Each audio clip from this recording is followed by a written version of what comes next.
अस्सलामुअलैकुम वरहमतुल्लाहि वबरकातुहू। रब्बि इश्रह ली सदरी वयस्सिर ली अमरी वहलुल उक़दतम मिन लिसानी यफ़क़हू क़ौली। अल्हम्दुलिल्लाहि रब्बिल आलमीन। पारा नंबर 6 सूरत अल-माइदा आयत नंबर 8। आऊज़ु बिल्लाहि मिनश शैतानिर रजीम। बिस्मिल्लाहिर रहमानिर रहीम। या अय्युहल्लज़ीना आमनू कूनू कव्वामीन लिल्लाहि शुहदाअ बिल क़िस्त वला यजरिमन्नकुम शनआनु कौमिन अला अल्ला तअदिलू इअदिलू हुवा अक़रबु लित्तक़वा वत्तक़ुल्लाह इन्नल्लाह ख़बीरुम बिमा तामलून। ए लोगो जो ईमान लाए हो, अल्लाह रब्बुल इज़्ज़त के लिए खूब कायम रहने वाले, इंसाफ के साथ गवाही देने वाले बन जाओ। और किसी कौम की दुश्मनी तुम्हें हरगिज़ इस बात का मुजरिम ना बना दे कि तुम अदल ना करो। अदल करो, यही तकवा के ज़्यादा करीब है। और अल्लाह रब्बुल इज़्ज़त से डर जाओ। जो भी तुम अमल करते हो, यकीनन अल्लाह रब्बुल इज़्ज़त उससे पूरी तरह बाखबर है। हम सूरत अल-माइदा और सूरत अन-निसा आयत नंबर 135 में दोनों में गवाही का बयान पढ़ेंगे। यहाँ पर हम देखते हैं कि ए लोगो जो ईमान लाए हो, अल्लाह रब्बुल इज़्ज़त की अताअत पर खूब कायम रहने वाले बन जाओ। अल्लाह रब्बुल इज़्ज़त की खातिर अल्लाह रब्बुल इज़्ज़त के लिए गवाह बन जाओ। यानी कभी भी अगर आपको गवाही देने का मौका मिले तो किसी से ना डरो सिवाय अल्लाह रब्बुल इज़्ज़त के। ये अल्लाह रब्बुल इज़्ज़त ने फरमाया कि तुम हक पर कायम रहने वाले, अपनी ज़िंदगी में अल्लाह रब्बुल इज़्ज़त की अताअत पर कायम रहने वाले बनो। अल्लाह रब्बुल इज़्ज़त के लिए गवाही देने वाले बनो। क्योंकि देखें यहाँ पर हम शुहदा के जो माना देखते हैं वो दो हैं। एक तो ये है कि अल्लाह रब्बुल इज़्ज़त की खातिर गवाही देना, सिर्फ अल्लाह रब्बुल इज़्ज़त से डरना और किसी से ना डरना। और जो उसका दूसरा माना है अल्लाह रब्बुल इज़्ज़त का पैगाम पहुँचाने की गवाही देना, यानी हक का पैगाम पहुँचाने वाले बनना। फिर इसी तरह सूरत अल-माइदा और सूरत अन-निसा में आयत नंबर 135 में गवाही का ही बयान है। लेकिन इनमें जो फ़र्क है वो ये है कि सूरत अन-निसा में अल्लाह रब्बुल इज़्ज़त फरमाते हैं, ए ईमान वालो, अगर आप लोग अपने खिलाफ, अपने वालिदैन के खिलाफ, गुरबा मसाकीन के खिलाफ अगर आप लोगों को कोई गवाही देनी पड़ जाए तो आप लोग बिल्कुल ठीक इंसाफ के साथ, अदल के साथ गवाही दो। और सूरत अल-माइदा में अल्लाह रब्बुल इज़्ज़त फरमाते हैं, अगर दुश्मन के बारे में अगर आपको गवाही देनी पड़ जाए तो आप बिल्कुल गवाही दो। अगर दुश्मन ठीक है और उसने कोई गलत नहीं काम किया तो दुश्मन के मामले में इंसाफ की गवाही देना, सच्ची गवाही देना। दुनिया में हम यहाँ पर देखते हैं कि दुनिया में अक्सर क्या होता है कि आजकल के टेनोर में कि अगर दुश्मन सही भी हो और फिर भी उसका हक नहीं दिया जाता, उसको इंसाफ नहीं मिलता, क्योंकि वो दुश्मन है। हम लोग इस तरह समझते हुए दुश्मन है, लेकिन हमारा इस्लाम हमें बिल्कुल इस तरह का गाइड नहीं करता। हमारा इस्लाम कहता है कि अगर आपको दुश्मन के बारे में भी गवाही देनी पड़ जाए तो बिल्कुल इंसाफ के साथ, अदल के साथ गवाही दो। हम देखते हैं कि देखिए सहाबा ने किस तरीके से गवाही दी थी।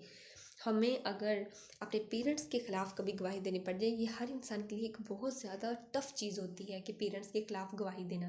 तो अल्लाह रब्बुल इज़्ज़त फरमाते हैं वहाँ पर भी आप लोगों ने इंसाफ से काम लेना है और बिल्कुल ठीक गवाही देनी है। अब यहाँ पर अदल देखते हैं कि अदल क्या है। हर साहिब हक़ को इसका हक़ देना बेसिकली अदल है। चाहे हमारी ख़ानदानी ज़िंदगी हो, माशरती ज़िंदगी हो, जो लोग आदिल होते हैं अल्लाह रब्बुल इज़्ज़त क़यामत के रोज़ इन्हें आला मुकाम पर फ़ाइज़ करेंगे। फिर इसी तरह अगर सच्ची गवाही अगर हम देते रहें तो हकूक़ुल इबाद प्रोटेक्ट होंगे, ज़ाया होने से बच जाएंगे, माशरा खुशहाल हो जाएगा। हज़रत अली रज़ी अल्लाह तआला अन्हु के ख़िलाफ़ गवाही हुई। अब क्या हुआ कि हज़रत अली रज़ी अल्लाह तआला अन्हु की जो ढाल थी वो गुम हो गई और उन्होंने एक यहूदी के पास अपनी ढाल देखी।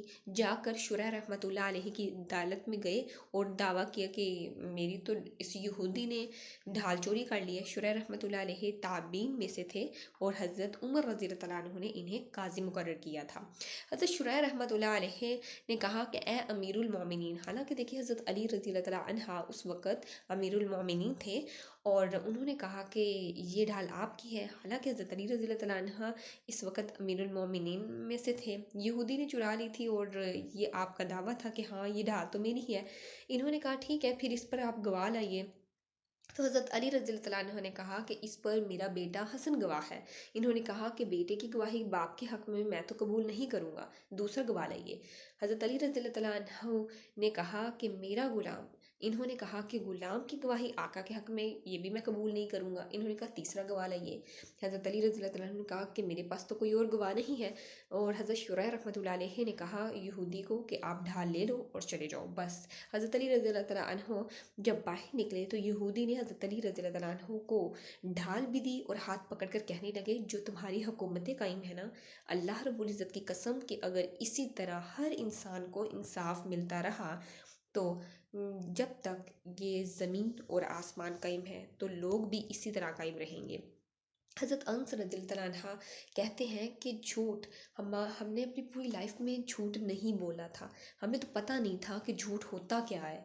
अब देखिए नबी सल्लल्लाहु अलैहि वसल्लम के साथ उनका बचपन गुज़रा और इसी तरह नबी सल्लल्लाहु अलैहि वसल्लम की खिदमत में रहे हज़रत अनस रज़ियल्लाहु अन्हु। नबी सल्लल्लाहु अलैहि वसल्लम ने अपनी पूरी लाइफ में कभी झूठ नहीं बोला था और सहाबा का भी यही तरीका था कि उन्होंने भी अपने पूरी लाइफ नबी सल्लल्लाहु अलैहि वसल्लम के जो भी उन्होंने इंस्ट्रक्शन देते थे और उसके मुताबिक वो बसर करते थे।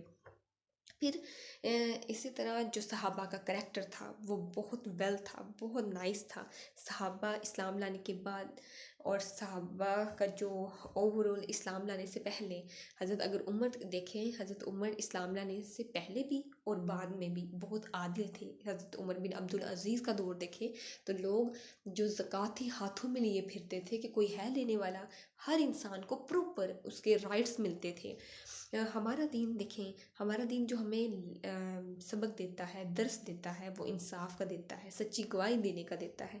अल्लाह रब्बुल इज़्ज़त से दुआ है कि अल्लाह रब्बुल इज़्ज़त हमें दीन का सच्चा फ़हम नसीब फरमाए, इस पे खुद भी अमल करने और दीन का पैगाम दूसरों तक पहुँचाने की तौफ़ीक अता फरमाए। आमीन व आखिरु दावाना अनिल हम्दुलिल्लाहि रब्बिल आलमीन। सुब्हानक अल्लाहुम्मा व बिहम्दिका नशहदु अल्ला इलाहा इल्ला अंता नस्तगफिरुका व नतूबु इलैक। अस्सलामु अलैकुम व रहमतुल्लाहि व बरकातुहू।